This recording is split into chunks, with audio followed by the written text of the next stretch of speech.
बाबा साहब अम्बेडकर मानते थे कि भारत के पिछड़ेपन का मुख्य कारण भूमि व्यवस्था के बदलाव में देरी है। डॉक्टर अम्बेडकर के सामाजिक आर्थिक विचारों की प्रासंगिकता। बाबा साहब अम्बेडकर मानते थे कि भारत के पिछड़ेपन का मुख्य कारण भूमि व्यवस्था के बदलाव में देरी है।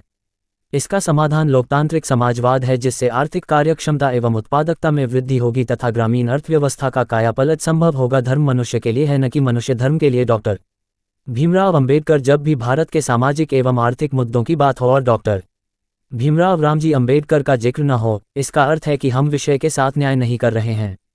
बिना बाबा साहेब को पढ़े हम भारत के सामाजिक एवं आर्थिक मुद्दों को नहीं समझ सकते। उनका जन्म जिस जाति में हुआ उसे हिंदू वर्ण व्यवस्था में सबसे नीचे माना जाता था, इसलिए समानता के लिए उनको जन्म से ही संघर्ष करना पड़ा।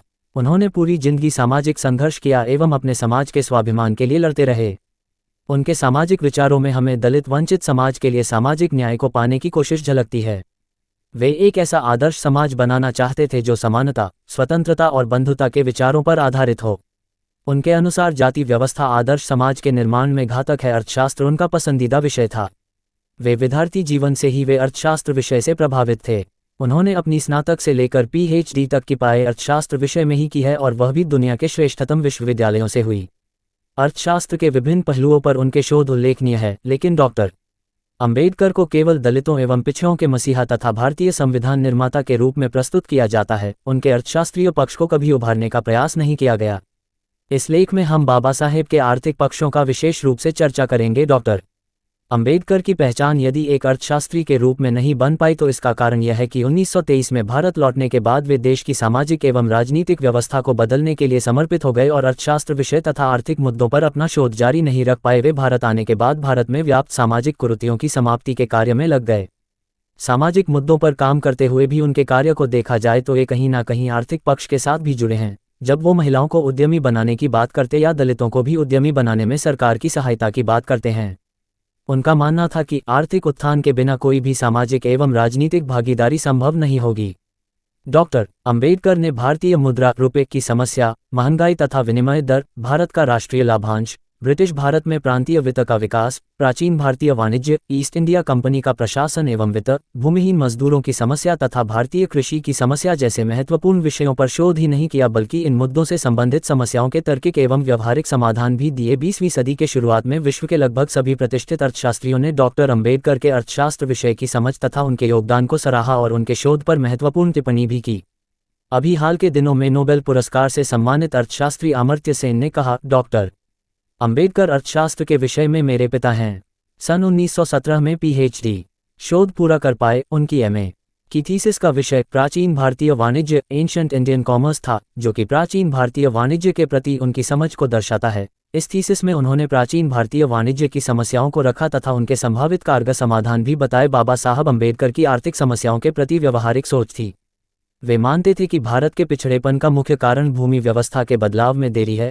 इसका समाधान लोकतांत्रिक समाजवाद है, जिससे आर्थिक कार्यक्षमता एवं उत्पादकता में वृद्धि होगी तथा ग्रामीण अर्थव्यवस्था का कायापलट संभव होगा।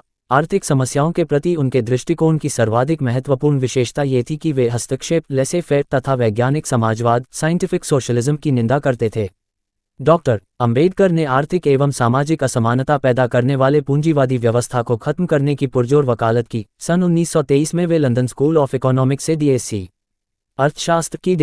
अर्थशास्त्र की डिग्री प्राप्त की। अपने DSc की thesis the problem of the rupee, its origin and its solution में उन्होंने रुपये के अवमूल्यन की समस्या पर शोध किया, जो कि उस समय के शोधों में सबसे व्यवहारिक तथा महत्वपूर्ण शोध था।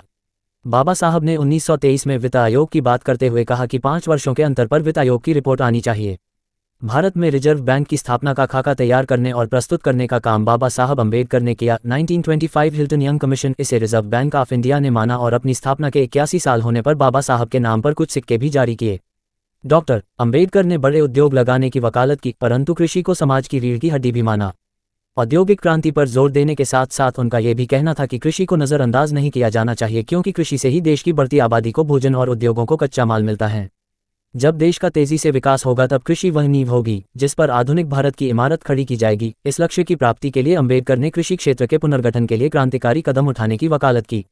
अम्बेडकर कृषि योग्य भूमि के राष्ट्रीयकरण के प्रमुख पैरोकार थे।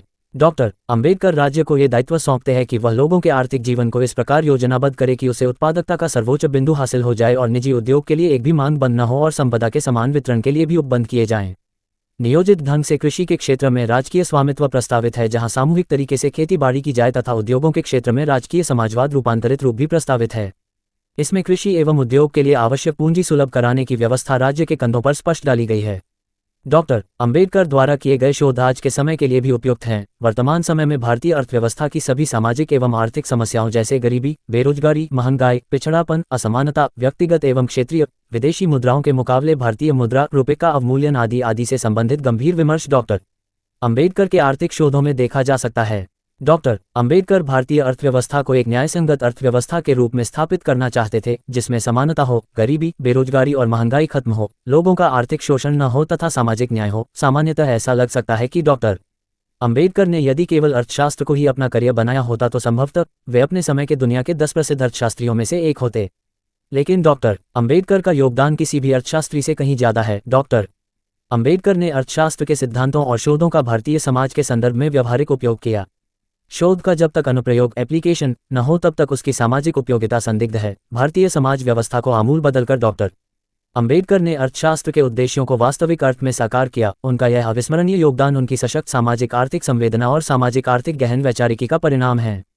सूचना सिर्फ मान्यताओं और जानकारियों पर आधारित है। यहाँ ये बताना जरूरी है कि यह मेरा वीडियो किसी भी तरह की मान्यता, जानकारी की पुष्टि नहीं करता है।